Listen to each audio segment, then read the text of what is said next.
Hello' বন্ধু, current আছামলৈ স্বাগতম।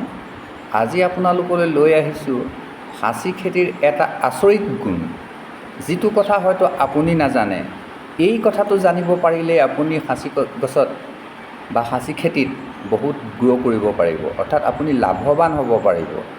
আপুনি মোৰ ভিডিঅ'টো স্কিপ নকৰিব, শেষলৈকে চাব, কথাখিনি নিশ্চয় আপুনি বুজিব পাৰিব। আৰু যদি আপুনি মোৰ চেনেললৈ প্ৰথম আহিছে তেতিয়াহ'লে এটা লাইক কৰক, কমেণ্ট কৰক আৰু মোৰ চেনেলটো ছাবস্ক্ৰাইব কৰক, যাতে মই ভিডিঅ' দিলে চবতকৈ আগত আপুনি পায়, তাৰ কাৰণে বেল আইকনটো ক্লিক কৰক। এতিয়া আমি আচল কথালৈ আহিছোঁ যে এজোপা সাঁচি গছে আন এজোপা সাঁচি গছৰ লগত কেনেকৈ কথা পাতিব পাৰে। গছে গছে কথা পতাটো বিজ্ঞানৰ ভাষাত কয় উড ৱাইড ৱেব।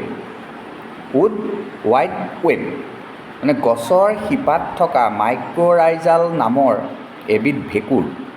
সেই ভেঁকুৰবিলাকে মাটিৰ তলত এখন বৃহৎ জালৰ সৃষ্টি কৰি থাকে।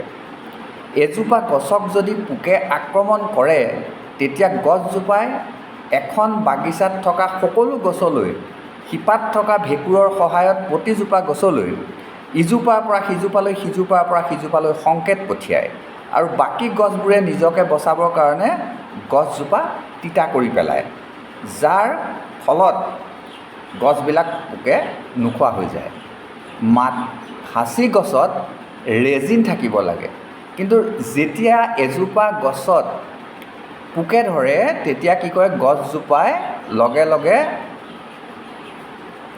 সেই কাষৰ গছবিলাকলৈ সংকেত পঠিয়াই দিয়ে আৰু সেই সংকেত বাকী গছবিলাকে পোৱাৰ লগে লগে কি কৰে, টেনিন নামৰ এবিধ ৰাসায়নিক পদাৰ্থ উৎপাদন কৰে।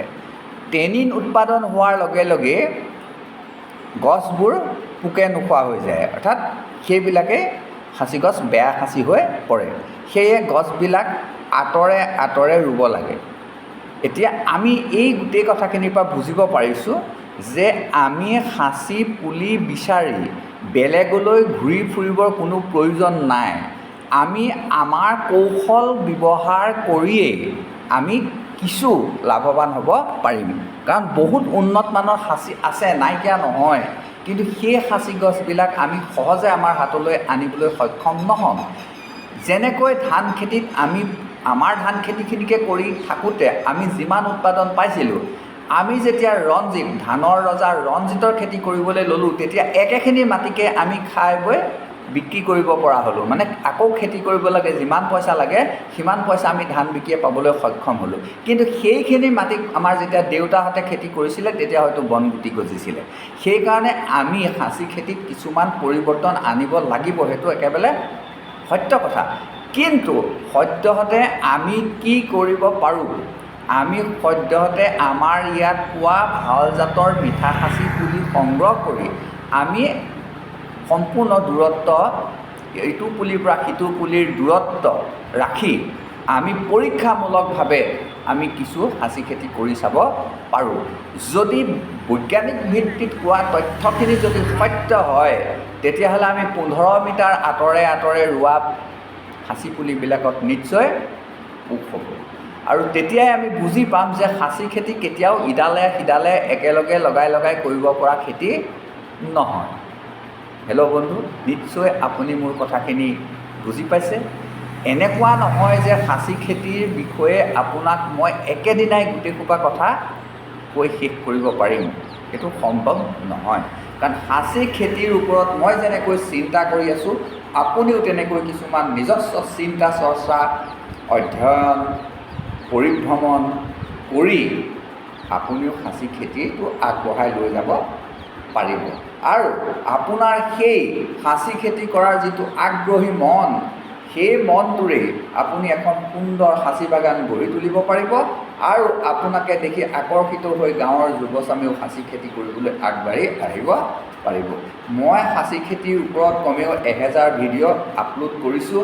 এই 1000 ভিডিঅ'ৰ ভিতৰত আপুনি চাই চিতি যিখিনি গ্ৰহণযোগ্য হয় সেইখিনি আপুনি গ্ৰহণ কৰিব, আৰু যিখিনি আপুনি চাব যে এইখিনি গ্ৰহণযোগ্য নহয়, তেনেকুৱা গ্ৰহণযোগ্য নোহোৱা ভিডিঅ'বিলাকৰ পৰা আপুনি এৰাই চলিব।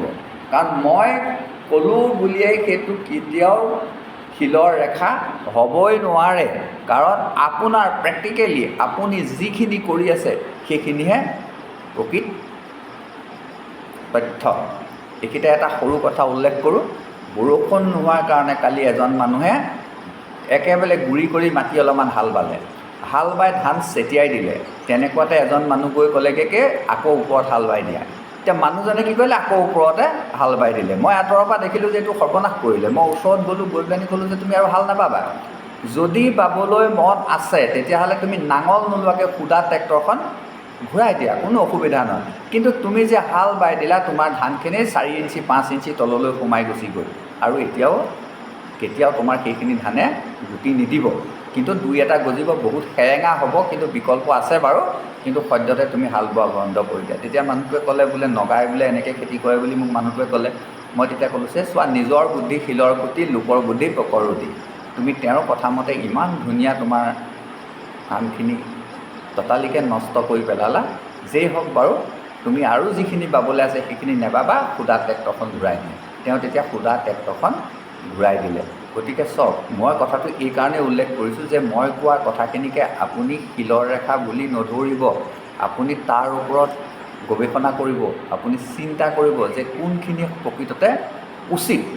ধৰক এতিয়া মই আজি 4-6 মাহৰ আগত এটা ভিডিঅ' দিছিলোঁ যে ইটোতে সিটো পুলি লগাই ৰুব পাৰে। আপুনি সেইদিনাখন ভাবিছিলে যে মই সাঁচি পুলিবোৰ ইটোতে সিটো লগাই ৰুম। মই আপোনাক ফটো দি দিছিলোঁ যে কেনেকৈ ইটোতে সিটো লগাই সাঁচি পুলি ৰুব পাৰি। কিন্তু আজি ক'লোঁ যে ইটোতে সিটো লগাই আপুনি নুৰুব, আপুনি 15 মিটাৰ আঁতৰত ৰুৱক। সেই ভিডিঅ'টো যে পুলিটো লগাই যে ৰুব পাৰি, সেই পুলিটোত এটা কিটিপ আছে। আপুনি হয়তো কিটিপটো বুজি নাপায়। কাৰণ একেডোখৰতে যে 9টা পুলি ৰুলে, তাৰপাছত কিন্তু তেওঁ 10 মিটাৰলৈ আকৌ পুলি নুৰুৱে। 10 মিটাৰ আঁতৰত গৈ পেলানি একেলগে আকৌ 9টা পুলি ৰুব, আকৌ 10 মিটাৰ আঁতৰত গৈ একেলগে 9টা পুলি ৰুব। সেইটো এটা বেলেগ প্ৰচেছ। আপুনি সেই প্ৰচেছটোত যদি কেনেবাকৈ পুলি ৰুইছে, তেতিয়াহ'লে আপোনাৰ দূৰত্বটো তেনেকৈ বঢ়াই ল'ব লাগিব।